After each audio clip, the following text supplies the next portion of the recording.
Kuasa hukum Mandiri Taspen Purwokerto menyatakan patuh dan hormati proses hukum. Pihaknya mempersilahkan aparat penegak hukum jika ditemukan adanya bukti penyimpangan pemalsuan kredit bank. Kuasa hukum PT Bank Mandiri Taspen Purwokerto bernama Jeffrey menyatakan patuh terhadap proses hukum. Pihaknya mempersilahkan aparat penegak hukum melakukan proses hukum jika ditemukan adanya bukti penyimpangan penyaluran kredit bank. Langkah hukum juga sudah diambil bersama Polresta Banyumas. Aduan posko sudah dibuka sejak kasus dugaan penipuan investasi mantan karyawan Mandiri bernama Dika mencuat. Saat ini, Dika sudah diamankan Polresta Banyumas. Menanggapi tuntutan aksi dalam skandal kredit yang disuarakan, pihaknya mengklaim telah menjawab semua pertanyaan peserta aksi. Ia menyatakan tidak ada produk investasi di Mandiri Taspen Purwokerto yang disediakan hanyalah kredit.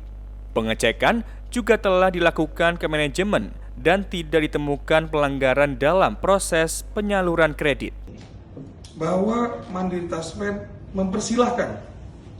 mempersilahkan jika bila mana ada hal-hal yang dirasa tidak baik, tidak pas, atau diduga ada hal atau kesalahan yang disengaja atau tidak, kami mempersilahkan untuk diproses, Pak. Untuk diproses. Dan perlu saya sampaikan, memang sejak ada permasalahan ini, bahwa Mandiri Taspen oleh Kepala Cabang kita, Pak Bugu, langsung berinisiatif membuka posko pengaduan. Posko pengaduan. Nah, siapapun itu boleh datang, Pak. Siapapun boleh bercerita, boleh menceritakan permasalahannya. Disitulah tidak ada kita tutup-tutupi atau membela pihak manapun. Tapi kalau Bapak tanyakan terkait dengan kredit yang misalkan ada syarat-syarat atau ada hal-hal yang dirasa kurang tidak pas atau tidak atau berbenturan dengan mekanisme tertentu yang diatur di hukum, kami persilahkan. Silakan diambil langkah hukum.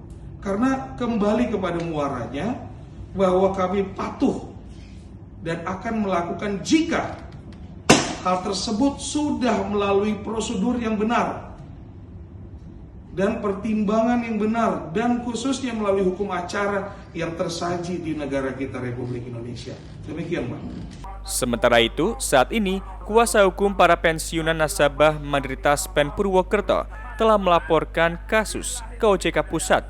Ia masih meminta agar kredit dibatalkan sesuai tuntutan aksi. Sehingga upaya kita satu, baik melalui secara legalitas sudah kita lakukan upaya pelaporan melalui Otoritas Jasa Keuangan melalui penyidik OJK. Tuntutan kita satu adalah pemberhentian atau pembatalan kredit para nasabah yang bermasalah ini. Yang kedua, saya juga meminta kepada penyidik untuk segera dalam waktu tidak terlalu lama agar kantor ini dibekukan, Mandiri Taspen Purwokerto, untuk dicabut izin operasionalnya sampai dengan batas waktu penyelesaian terhadap kredit yang dinilai bermasalah. Kalau tidak bermasalah, tidak mungkin. Ini permasalahan-permasalahan yang sudah mencuat. Saat ini, pihak Mandiri Taspen berhati-hati dalam melindungi data identitas nasabah. Sedangkan dana yang sudah cair dalam kredit, pihak bank tidak bisa mengawasi penggunaan uang karena privasi para nasabah. Dari Banyumas, tim liputan Satelit TV mewartakan.